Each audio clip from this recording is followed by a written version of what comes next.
Hello and welcome to New Mexico Rising. My name is Dan. All right, each and every week I talk to people from across the country about things that we could do right here in our neighborhood. And on this week's show, we got this. One of the things that I enjoyed about it was finding out what celebrities I may or may not be related to. Matthew Knowles, any celebrities you're related to? You! Hey, we're cousins. That's what's going on. We're cousins, bro. She's got her followers believing that cats are the vessel to the afterlife. And you got to take in to be healthy and assured that you'll get to heaven or whatever. And so these people at their own expense are taking in 30 cats from shelters and strays. All of that and more right here on New Mexico Rising. Have you ever watched a true crime show and thought, I'm ready for something a little different? Maybe crimes that don't revolve around murder? Well, you're in luck. There's a fascinating new docuseries called The Curious Case Of, which dives into real-life stories involving guardianships, missing persons, and even funeral home scandals. And who better to guide us through all of these twists than legal analyst and former New York City Assistant D.A, Beth Karas. Beth, thank you so much for joining me. Oh, thank you very much. Beth, your show takes on some really unusual cases, definitely not your typical homicide stories. So why did you choose these particular topics for The Curious Case Of? So first of all, we found that there is an appetite by the public for stories that don't have to involve murder. If you're a crime aficionado, it doesn't have to be murder and mayhem, right? So this was a nice departure from that.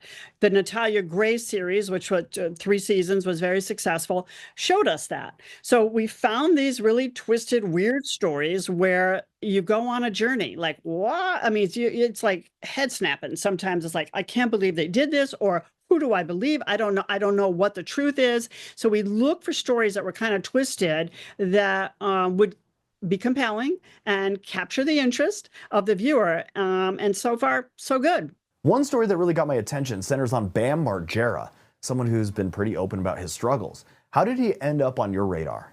That is a bizarre story, and that is something that producers followed for a few years. This is not something that was put together only in the past year, because we have video we created, or captured over the years as he was going through his treatment with a guardian, under the care of a guardian. Lima is her name. The family brought her in. It wasn't like she just interjected herself in Bam's life. And it was temporary. It doesn't exist anymore, the guardianship. But then there's a woman on the East Coast, this was West Coast, a woman on the East Coast who had led one of the Free Britney Spears movements, who then, once Britney was out of her conservatorship, took on the Free Bam. And so we tell, even though it's Bam's story, it's these two women butting heads. Like, what, should he be in a guardianship? Is this doing more harm than good? And who is this person who's leading the Free Bam movement? Is she for real? So in the end, Bam pulls out of it. I mean, Bam reacted positively to the episode. He's married again. He's sober. He seems to be doing well. So it has a good ending. Another case that stood out to me was the Funeral Home of Horrors. That sounds unsettling. Can you give us an overview? And that's a recent story, right? I mean, the arrests were in the fall of 2023. They've now taken pleas. This is a husband and wife, funeral directors, who would take money from people saying, yes, we will have your loved one, your child, your husband, your parent cremated. And then they were just letting the bodies pile up in one of their 2 locations that they weren't using. And the bodies were decomposing. And they would give them ashes from someone else or cement dust they'd give the family. Lastly, there's a case you call the Doomsday Cat Cult. That's a crazy title. What's going on there? This is a story of a woman leading a conventional life, married with a couple of children, and she wasn't particularly religious, but then she started going to this church, following this woman, and then she sort of went down she spiraled into she went off the tracks. She developed her own church, her own following. Now they're in the Tennessee area, and she's got her followers. It's a fairly small group, but she's got her followers believing that cats are the vessel to the afterlife. And you got to take in to be healthy and assured that you'll get to heaven or whatever. And so these people at their own expense are taking in 30 cats from shelters and strays, whatever, and feeding them and cleaning them and caring for them, sometimes before their own children or themselves. I mean, it's overwhelming. Some people, a few people got out of this group and talked to us about it, which is how we have this the story of what was going on inside. Beth, I really like this series. It covers eye-opening situations without that usual murder focus. And I appreciate your time and insights. If you want to check it out, it's The Curious Case of On ID. Thanks for joining me this morning, Beth. My pleasure, and thank you. Do you ever wonder how the excitement of football can benefit communities even off the field? Well, for the 30th year in a row, the nonprofit Rebuilding Together is teaming up with Lowe's for their annual Kickoff to Rebuild in New Orleans. This time, local volunteers are getting an assist from NFL champion running back Leonard Fournette, a New Orleans native himself, to make critical home repairs and improvements throughout the city. We also have a representative from Rebuilding Together to share how we could get involved ourselves. So let's hear from them on why its mission is so important. Take a look. Well, this is my second year with Rebuilding Together. I figured why not come back, especially in my hometown, born and raised in New Orleans, Louisiana. Grew up right around the way from St. Roch. And I just want to get back to my community as much as I can. And this is why I'm here. Well, Rebuilding Together is a national nonprofit, and we help people on low income, fixed incomes with the critical repairs they need in their homes to eliminate hazards and stay safe. We're doing that here at Kickoff to Rebuild with the help of Lowe's, and we do it every day across the country. The home is the heart of everything. It's the foundation for our success. So the more that we can go in and help people at no cost, eliminate hazards, remain healthy in their homes, and then see them thrive and their communities thrive, it's one of the best things you can do to help somebody be successful in life. You can head to rebuildingtogether.org, and we'd love you to do that. We always need volunteers. We certainly need donations. These are at no cost to the homeowner, so please visit. Have you heard about the rise in homelessness? A new report shows that 770,000 people are without homes right now. That's 18% more than last year. But there's also some hope. Veteran homelessness is down by 8%. Here to explain it are experts Anna Olivia from the National Alliance to End Homelessness and Catherine Monet from the National Coalition for Homeless Veterans. Good morning. Good morning. And what do the numbers say about homelessness in our state? Yeah. Before I answer that question, I want to start with the notion that communities are safer and stronger, and I think we can all agree on this. Communities are safer and stronger when everybody in that community has a place to lay their head at night, and that it should be unacceptable to every American that we saw an 18% increase between 2023 and 2024 in the number of people experiencing homelessness. And we also know that these increases are largely driven by a lack of affordable housing, especially housing that's affordable to people at the very lowest incomes. In the state of New Mexico, between 2023 and 2024, you all saw a 20% increase in the number of people experiencing homelessness in your state. And you also have a pretty large gap in the number of units that are available to people at the lowest incomes and affordable to people at the lowest incomes. About 41,000 units is the gap, or what you might need in your state to actually meet the needs of people. How did we see an 8% drop among veterans, and can it work everywhere? So I think that the decrease that we've seen in veterans is a result of a long-term, sustained, and bipartisan federal effort to end veteran homelessness. When you think about the ways that that plays out in communities across the country, oftentimes what we see is communities really reorienting their response to homelessness to focus in on housing as the end goal for every veteran, and allowing veterans the time and the space that they need to take advantage of services and supports, right, that they might need to thrive or to be stable in their housing. I think we've also seen that because of the national attention, there's been a lot more local attention paid to this issue, which has resulted in unprecedented opportunities for collaboration and innovation, and to just really focus in on the problem and what's working.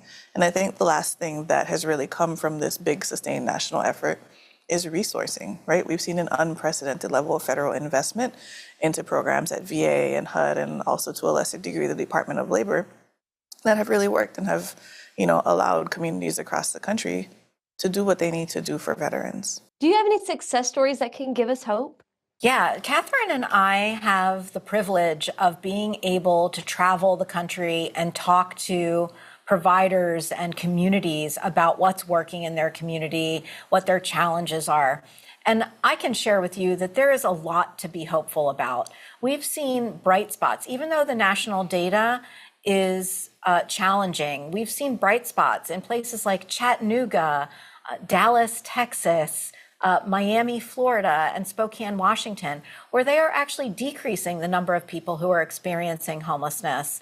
And they're doing it through a laser focus on getting folks into permanent solutions. That's permanent housing with the supportive services that people want and need to be able to stabilize in that housing. That's, of course, much harder in markets that have very tight housing, but it is bright. There are bright spots all over the country. Some places want to make homelessness a crime. Why is that a bad idea? I understand that folks in communities can get frustrated seeing tents in their parks or on their streets. And I can assure you that the people who are living in those tents are also very frustrated that they can't access the services and the safe and affordable housing that they want and need. But fining, ticketing, and arresting people is not the answer. It really just serves to hide homelessness rather than solve homelessness. It can be expensive in a community, and it is often brought to a state by out-of-state lobbyists who don't know anything about the community that they're working in and don't really have any stake in that community. How can we help people who are homeless in our own community, and where can viewers go to learn more? So I think there are a couple of things that you can do. And the first is to partner with and support organizations in the community who are doing the work day in and day out, right? Whether that's by volunteering, donating, or spreading the word about how important their work is. The second is to really engage with your local and state level elected officials to make sure that they know that you think that the rise in homelessness is absolutely unacceptable and that you want to see them support actual solutions, right? Housing, supportive services, mental health care, what have you, as opposed to fining, ticketing, and arresting. I think the last thing that people can do that is probably the easiest thing, right, is to get engaged and educated on what's happening in the national space. And you can do that in a couple of ways. The first is to visit endhomelessness.org if you'd like to learn more from Anne and her team on what's going on homelessness, or to visit nchv.org if you'd like to learn from my team about what's going on for veterans. Thanks, you two. Thank you so much for having us. Really appreciate it. February is Cancer Prevention Month, and genetic testing is giving people powerful insights into the risk factors for cancer. So joining us today is Matthew Knowles, music executive, male breast cancer survivor, and father of Beyonce and Solange. We also have Ruth Tannen, senior product scientist at 23andMe, to break down how this technology is making a difference. Welcome to the show, you two. How are you? All good today. Thank you. All right, Matthew, you were diagnosed with male breast cancer in 2019. How did genetic testing play a role in your diagnosis, and how has it changed the way you approach your health today? Well, it certainly has changed the way I approach my health today and having the knowledge. I didn't have my genetic test literally until while I was literally having surgery. So I didn't have that tool that I would have liked to have had to make the right decisions. Genetic testing is so critically important. Although I've been diagnosed with male breast cancer, I don't want men to think that genetic testing is not for them. I have BRCA2 variant, which means I have a higher risk of prostate cancer, which is one of the things that is in my family. Treat prostate cancer, a higher risk of male breast cancer, pancreatic cancer, melanoma. But again, I want to reinforce, because we often think, because I was diagnosed with breast cancer, that genetic testing is really just for breast cancer. It's not. It's for all types of cancer. And I really want to put emphasis on men, when 1 in 8 men in their lifetime will be diagnosed with prostate cancer, similar to 1 in 8 women in their lifetime will be diagnosed with breast cancer. And honestly, I want to thank you for being so open and honest about male breast cancer, because it's not talked about enough, and I want to thank you for helping people in the future, Matthew. Ruth, we often hear about genetic variants like BRCA1 and BRCA2. Can you explain how these impact a person's risk for cancer? Sure, yeah. So BRCA1 and 2 are actually just regular genes that everybody has, and their normal job is to help repair broken DNA inside of our cells. But about 1 in 200 people inherits a genetic variant or a mutation that prevents one of those genes from working properly, and that's what leads to the increased risk of certain cancers that Dr. Knowles mentioned, both in females and in males. Now, the good news is, if you know you have one of these variants, you can take steps to both reduce your cancer risk and to catch potential cancers earlier. But unfortunately, more than 80% of people with a BRCA variant don't know they have one because they've never received genetic testing. And Matthew, you've been a strong advocate for genetic testing. What do you say to someone who is hesitant and wants to take control of their health, though? Well, I would say to them to make a decision to get a genetic test today. It's critically important to get information. Knowledge is power. And I especially, again, I want to reemphasize to men, it's important that you get genetic tested as well, especially for prostate cancer. And Ruth, 23andMe now offers cancer risk reports. How do these reports help people better understand their genetic risk? So we actually have a few different types of reports that can help people better understand their cancer risk. So first, all of our health customers receive a report on a select set of BRCA1 and 2 variants, and we recently updated that report to add new variants so we can detect more carriers. We also offer to our premium members additional reports on things like breast, prostate, and colorectal cancer. So in that case, rather than looking at high impact variants like BRCA1 and 2 variants, we're looking at thousands of genetic variants all across the genome. Each of those variants only has a small impact on its own, but combined, they can have a bigger impact. And finally, for folks who want to dive deeper, we launched our Total Health membership. And this membership includes advanced genetic testing that can look for high impact variants in 33 genes related to hereditary cancer risk. I love 23andMe. I have it. I use it. One of the things that I enjoyed about it was finding out what celebrities I may or may not be related to. Matthew Knowles, any celebrities you're related to? You.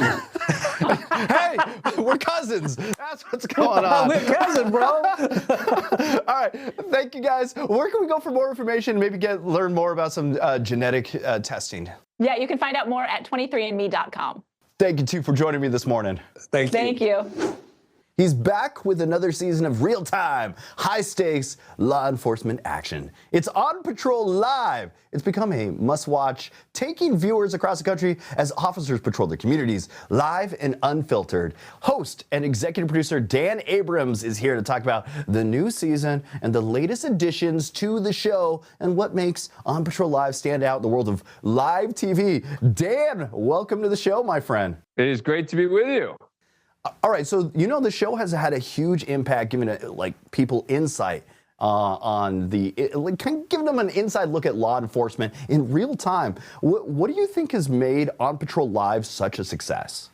I think it's the fact that we are a fly on the wall with police officers. You don't know what's going to happen next. The same way the officers don't know what's going to happen next. And the fact that we're in so many different departments, right? I mean, we're in a lot of the time 9 departments at once with multiple cameras, multiple officers, et cetera. I mean, this is quite an operation that we have here. And so I think that the uncertainty, the fact that you get to see what police officers do is what has led this show to be as successful as it is. And this season, you're expanding to cover Las Vegas Metropolitan Police Department. How has it been adding such a high-profile department into the mix? Yeah, we think it's really important. And it was, I think a really good development for this show, because what we try to do is we try to be in different kinds of departments and in different places, right? So, we don't want just all similar departments from one state, right? That wouldn't be as interesting. So we are in states around the country. We are coast to coast. We are in some sheriff's departments. We are in some really small departments. And having Las Vegas in that mix now as a really big department, a top 10 department in the country, helps add to that diversity in terms of the types of policing you'll see on the show. And with more than like 50 cameras capturing the action, there's a lot of happening at once. How do you and your team decide like what to highlight and jump on it in that moment? Yeah, look, it's not easy, right? To figure out exactly where to go and then to come back to it, by the way, as well, because viewers want to know, well, wait a sec, you were in that scene somewhere else. What ended up happening there?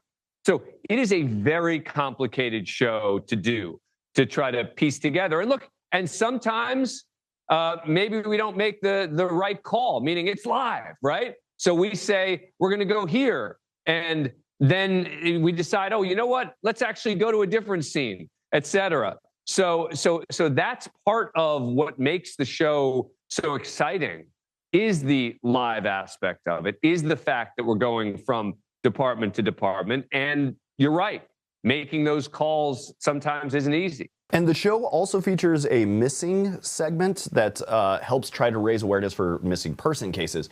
Do you have a story where On Patrol Live has made a difference?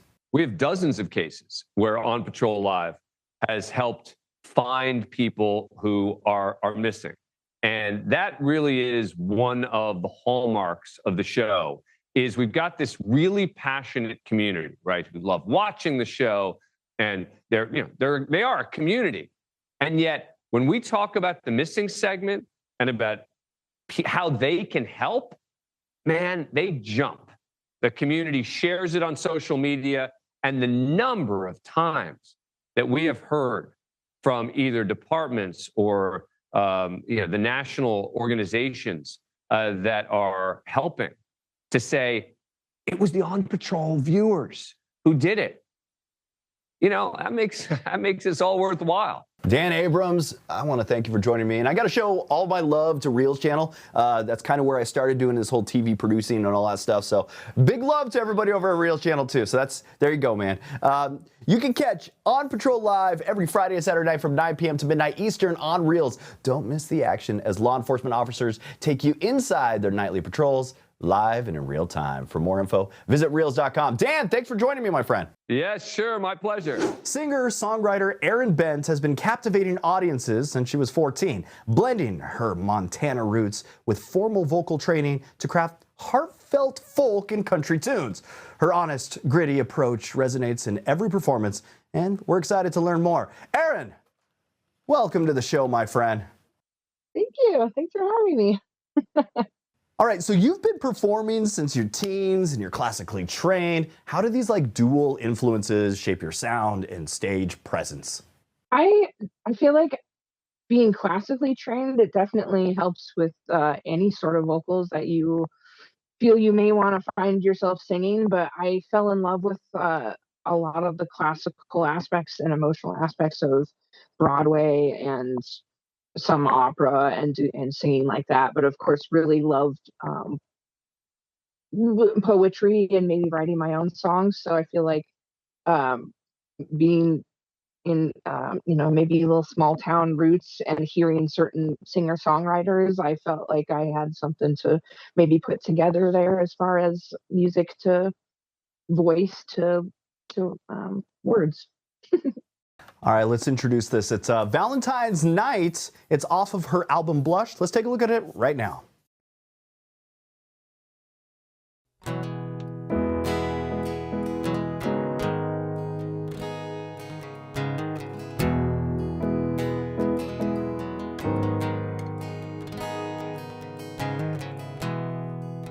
Tonight is Valentine's night,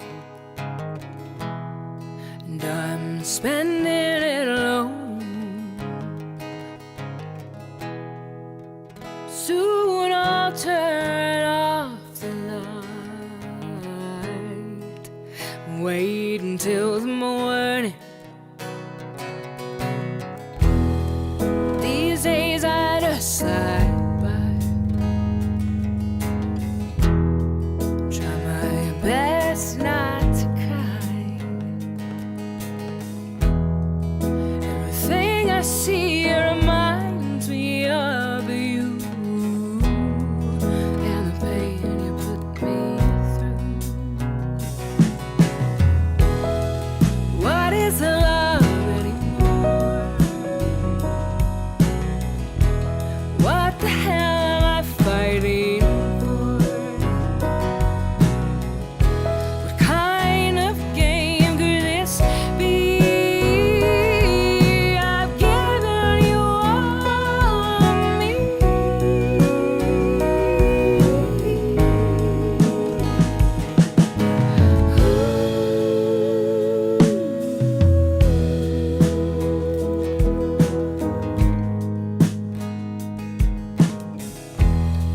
Used to sleep there by my side. Now I sleep alone. I wake up reaching in the dead of night. I reach for you, but you're gone. What is love anymore? What the hell am I fighting for? What kind of game could this be? I've given you all of me.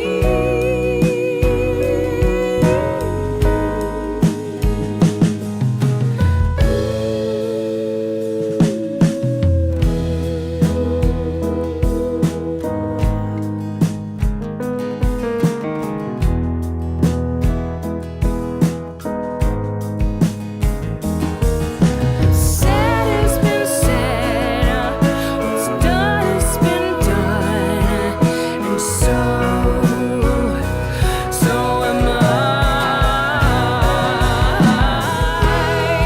What is love anymore?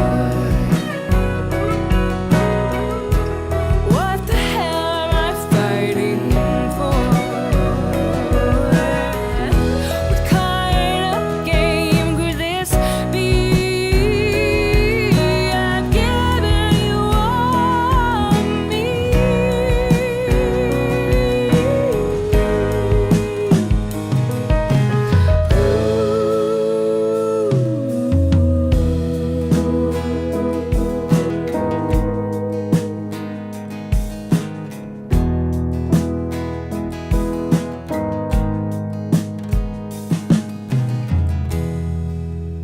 Tonight is Valentine's night, and I'm spending it alone.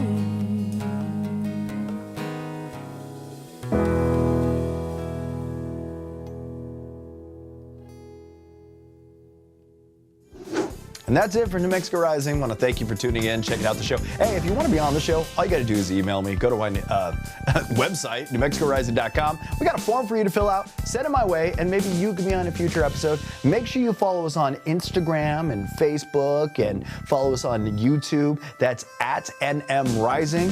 And make sure you click, like, comment, that bell. You know, everything those YouTubers say, we do the same here, just so you know when our next show is uploaded. So, hey, until next week, that was New Mexico Rising.